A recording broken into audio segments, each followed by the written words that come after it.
What is up, you guys? Thank you so much for stopping by once again. This is ARCa coming at you with another NIO update, ticker symbol NIO. Before we get started, please make sure to subscribe to the channel, like the video, share the video with a friend so we can get some more people that want to learn about the trade up in here. Okay, so let's get started with this. NIO did face some pretty good price action based on the analysis that we talked about yesterday. The chart that we're looking at right here is the weekly chart for NIO. For the new viewers that didn't get to see yesterday's video, please, I encourage you to see it, but we can touch back on a couple things that were mentioned yesterday. So this is a macro trend that we're looking at right now, and we are in a this is a descending broadening wedge. And this formation is typically a reversal signal all on its own. But since it is on the macro, it is going to take, it is taking some time. Just to give you perspective, this candle here is December. You can see the dates actually down here when I point at the candle. That's December 28th, 2020. And as you can see here, we're on 2022 October. So you can just see how long these formations can take. However, it is the weekly and a reversal signal. And this means that NIO stock could actually be looking at some pretty good results after this. I'm not following any fundamentals on the company. So whatever is happening with the company right now could possibly be why this is looking so bullish for the coming months. Actually, you know, the weekly timeframes tend to take a bit to realize. So again, for the new viewers, this is another thing we're tracking. This is a large, candle analysis. Whatever. We just look at every single factor to take into consideration for our trades, right?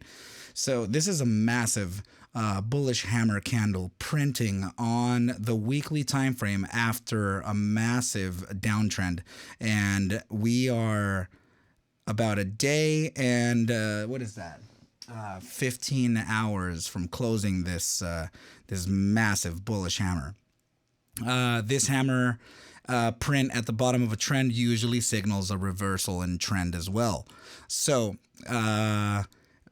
just things are looking pretty good, you guys. Actually, if we look back at the 5-day chart, we'll see that the closure of the 5-day did happen just today, actually. So we did print a massive hammer on the 5-day chart, and we are already looking pretty good on the next candle. Usually after the print of the bullish hammer, the next candle, if it's printed in a bullish manner, then that would be our confirmation for a continuation to the upside and a reversal in trend. So we're looking at the weekly in particular because weekly closures do tend to have higher hit rate since it is a higher time frame. 5 days is also a higher time frame, but weeklies are more looked at. Another good thing that we're looking at here is let me pull up a tool here. Is we have an uptrend in buy volume right now, so you can see I don't really look at volume too much all the time because this is very random, but you can see that there is an uptick in volume here. So we are definitely looking good for NIO stock, you guys. Okay, so let's take a look at the notes and see if we are okay. Yeah, so one more thing for the newer viewers. Sorry, you guys, for the ones who are already watching my content, but if you're a regular viewer of my channel, you know that I talk about the golden rule of 3 within formations often. So this, well, first of all, the first two tests of the resistance in the formation is actually a confirmation that we're within that formation in the first place. Lots of Asians here, right? Bad joke. Anyway, so we have touched on the third test here, and usually after the third test, the golden rule of 3 says that we face a decline or an accumulation period, if you will, before attempting for a true breakout, usually done on the 4th test of the resistance. And our our 100-day simple moving average seems to be moving in a pretty desired direction that we can use for a breakout, finding resistance at the moving average and coming back to test this as a newly converted resistance into support before continuation to the upside. I didn't touch on this yesterday, but there is a price objective for this, and it is a macro price objective. So please know that this is an implied target for us to look at in the coming months. So yeah, this is how you figure it out: is you take the trend line from the genesis of it, and this actually from the beginning of the formation, right? The genesis of the formation, that gives you the target. So you're looking at about $69 as the price objective for NIO stock in the macro time frame, right? So weeks and months ahead. Okay, so anyway, let's go ahead and move on to the next chart. And the next chart is actually, aside from this one, this was just raw price action analysis, candle analysis. But the next one is what we were talking about yesterday. This is going to be the statistical analysis side of the of our analysis here. So there are some interesting things to consider here, you guys. NIO has not been trading for too long. I apologize if you can actually hear my toddler right outside. He's playing with mom, and I am in the studio doing this thing here, so apologies ahead of time. Anyway, so I'm going to give you some metrics here. I've taken every iteration from where volatility has reached critical levels, expanded levels up here, above the 90 percentile. So this is actually volatility that we're looking at, and it is represented by this indicator, BBWP. Volatility is direction neutral. So as you can see here, we started a downtrend while the price action was going up. So it doesn't mean that only because we're up here and we start going down that the price action is going to go down, hence the direction neutral comment that I just made. So in order for us to gain that bias and direction, we combine the BBWP indicator with a momentum oscillator such as this one here. This is a stochastic momentum. Stochastic momentum is very similar to an RSI and has actually shown pretty good results to me in my experience. So a couple things to note here before we give those metrics, the statistical metrics. We are currently at historical lows here. Historical meaning relative to the time that NIO has been trading live, right? So it's been trading since about September 2018. So it's only been a few years. So this is about as low as we've reached ever in the trading history of NIO. As you can see here, these iterations here are not touching the level that we're currently retracing from. And as you can see here, our stochastics is suggesting a continuation to the upside while volatility sitting at critical highs. We're at within the 90 percentile, particularly at 97.04%, or actually slightly higher, reversing from about 98%. So this is an indication of a substantial amount of volatility on its way.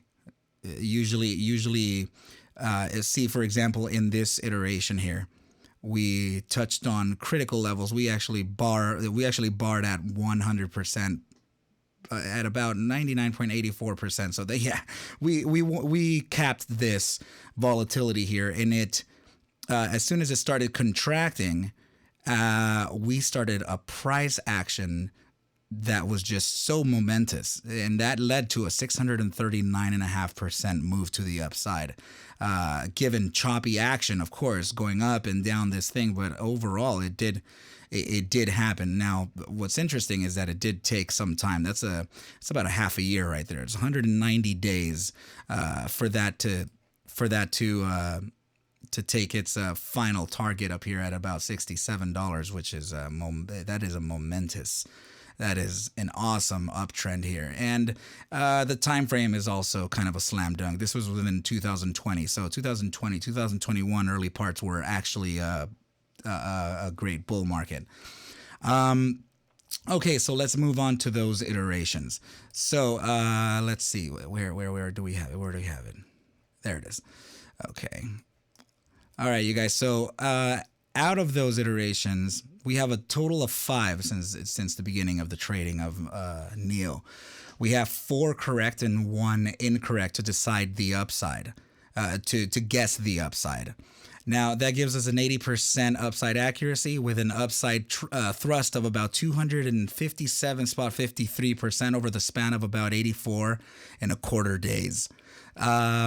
No, please emphasize the 80, or please focus on the 84 days, because this is a bi-daily chart, and we're looking at in just critical levels of volatility coming in. So there is potential to where NIO can see some massive upside. Now, if we do add that statistical measure, the 257% upside thrust, it puts us on some pretty interesting levels. Now, just know, you guys, that this is statistical.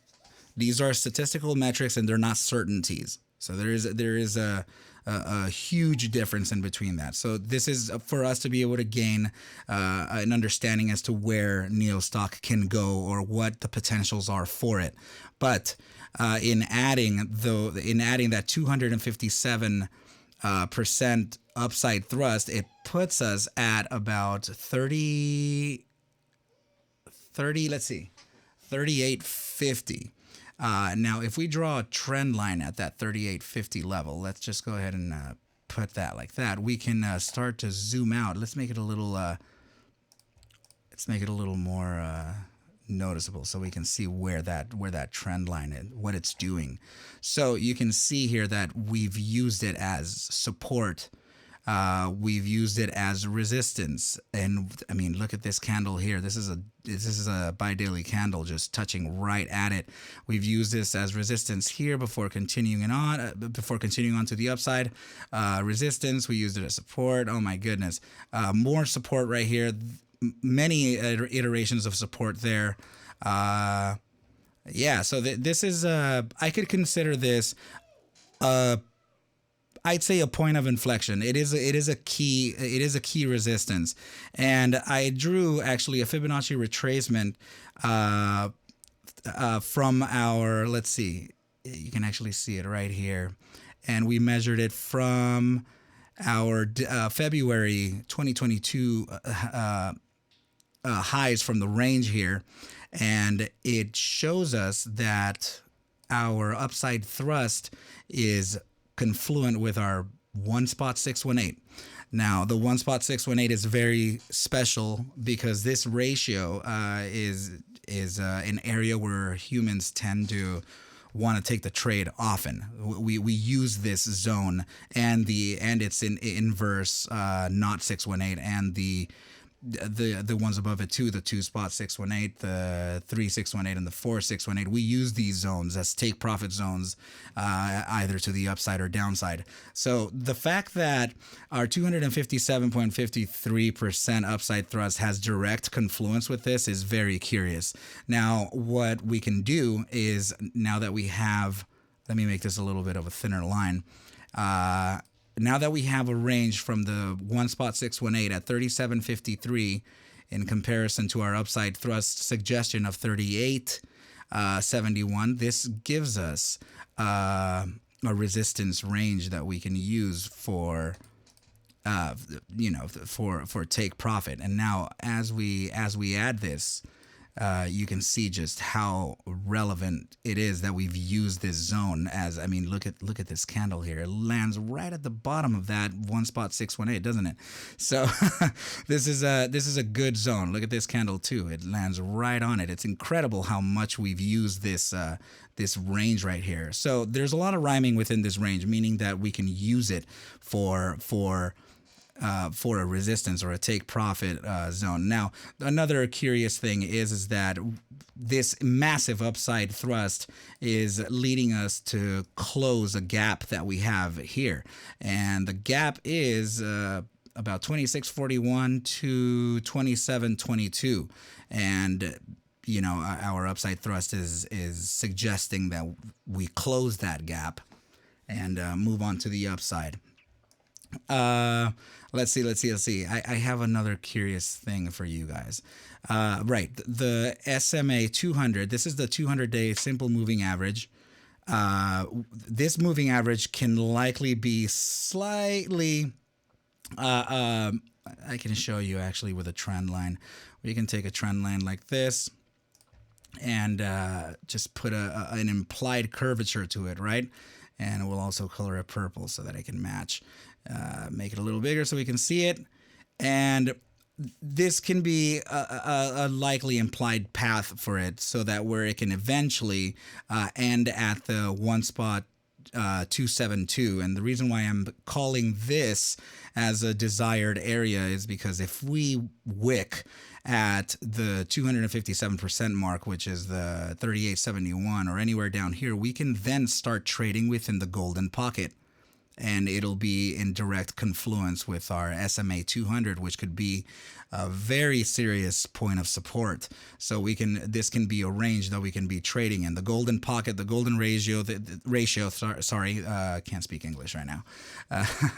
This is usually an area where we can trade before finding confirmation of some support, before a continuation to the upside. Okay, so that is that for that chart. Let me make sure on my notes that we are following exactly what we're looking at. Okay, so there are just a couple more things here on this chart. Please notice that we're at extremes here, right? Let's go ahead and move down on the time frames. As you can see, the daily is also retracing with from extreme percentile. This is 97.4%. Stochastics moving up. The 12-hour time frame also, it touched, let's see, it touched just about the 90, right? And we're continuing to the upside on stochastics.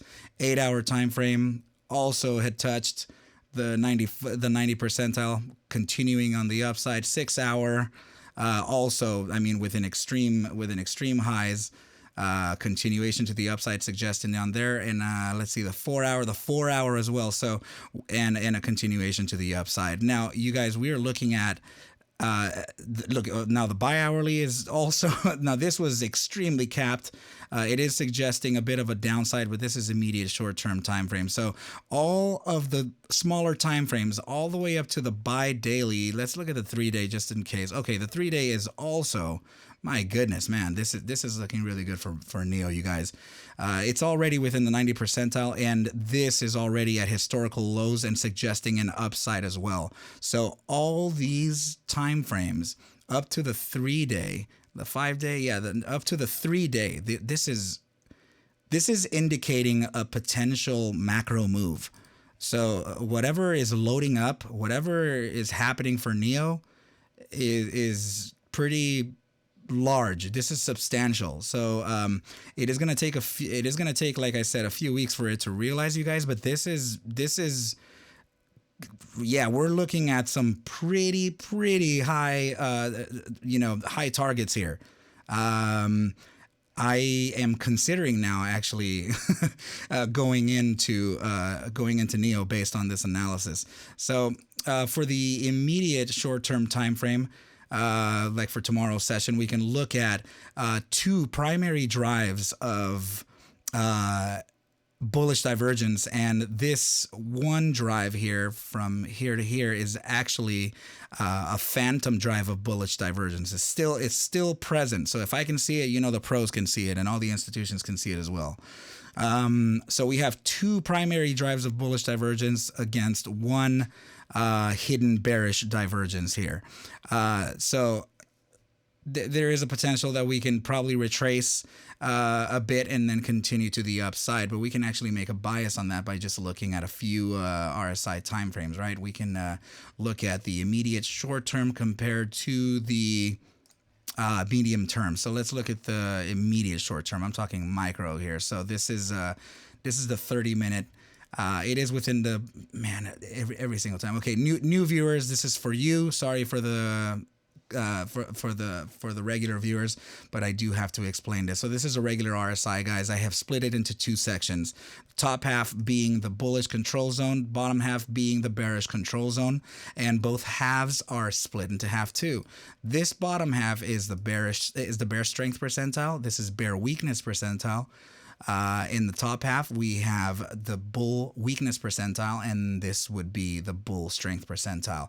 Anything above the 70% it can be considered overbought. Anything below the 30%, just like standard, oversold. So in case you hear me talk about those references, you'll know what I'm saying. We have a slight upside pivot in the 30-minute RSI. We are trading below the moving average, which could be a little bit bearish, and we can actually use that moving average as a continuation to the downside. But we are within the bullish control zone with still an upside bias, right? So we can look at the 15-minute as well just to see if we can get an immediate reaction. So we are within the bearish control zone here. This is in the shallow ends of the bear weakness percentile, so meaning that we can actually be pulled into bull weakness.